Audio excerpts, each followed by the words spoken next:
everyone, welcome to Two Good Sports. Here again with my old mate Greg. How are you, mate? Yeah, good, mate. Good. You've got a smile on your face this week there, Hamo? I just love the love of the game, Gregory. Now, look, it was good to see a couple of sides have probably been battling a bit. The Broncos is one of them. But let's get into talking about battling at the moment. The Raiders, they were a good luck story last year, a feel-good story last year, I should say. They made it all the way to the grand final. And you and I think we both had them in our 2020 grand final. Yep. Grand final. It doesn't look like that's going to be the case at the moment. No, they've had a terrible run with injuries and Bateman's problems that he's doing, with his manager and wanting to leave Canberra. Well, he's going to leave Canberra. And then Hodgson getting injured on the weekend. Josh, he's out for the season. Referees, they're not going well with the referees. The 10 minutes in sin bin for Simonson was horrible on the weekend. I thought it was a really, really bad refereeing blunder from the bunker. The bunker would get again. They should be getting 99% of it right. They're getting nowhere near that. It's pathetic, actually. I feel really sorry for the Raiders. It was a horrible, horrible decision. I thought Ricky Stewart held it together pretty well. Look, I guess as a fan or a coach or a player, you've got to take the good with the bad, and you've always been taught as a kid, whatever the referee says is it. But, when you're already doing it tough with your season going pear-shaped, that's hard to cop, isn't it? You reckon they're gone? Yeah, I do. I do now. I think with the reason being, Josh Hodgson, he's in everything. He's not just their captain. He's the arguably, if not the best hooker in the game, the second best hooker in the game.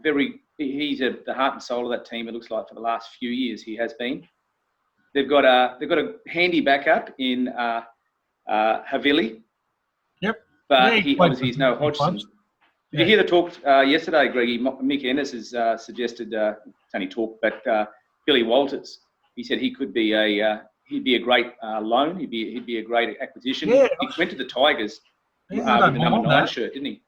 Yeah. He's 26 years old. He's got maturity behind him. He's now played a few A-grade games at the Tigers this year. He looked quite solid at the Tigers this year. That's not a bad thought. I'm with Ennis there. But look, I think, mate, that really with their chances, they're going to struggle. They'll make the 8, I think. Yeah. But those injuries, there's some middle forward ones that are just absolutely devastating. And the thing is, and Simonson, we just mentioned him, he's out for the year as well. He's out. Yeah. He's out. So they're not just got short-term injuries. They've got guys coming back in round 18, 19 or the season. Yeah. Going to make it really hard.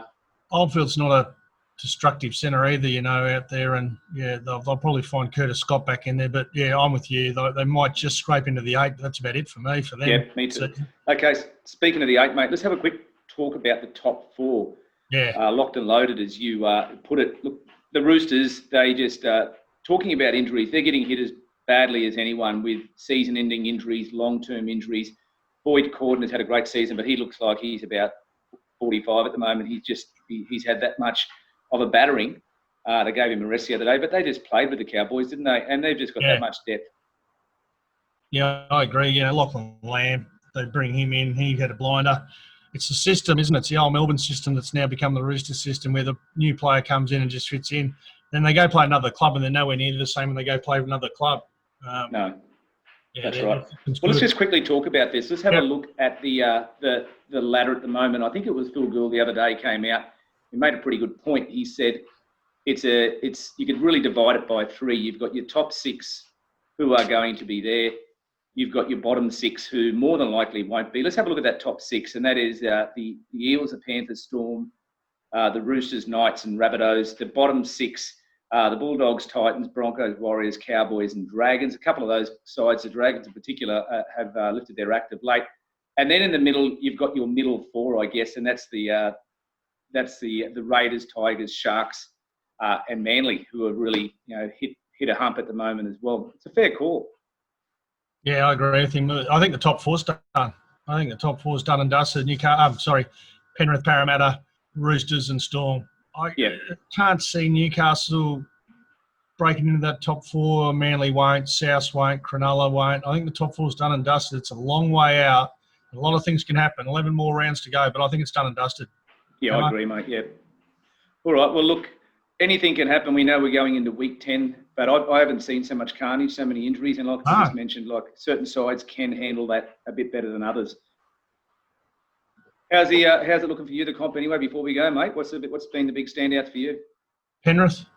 They just keep improving every week, and their juniors are all good.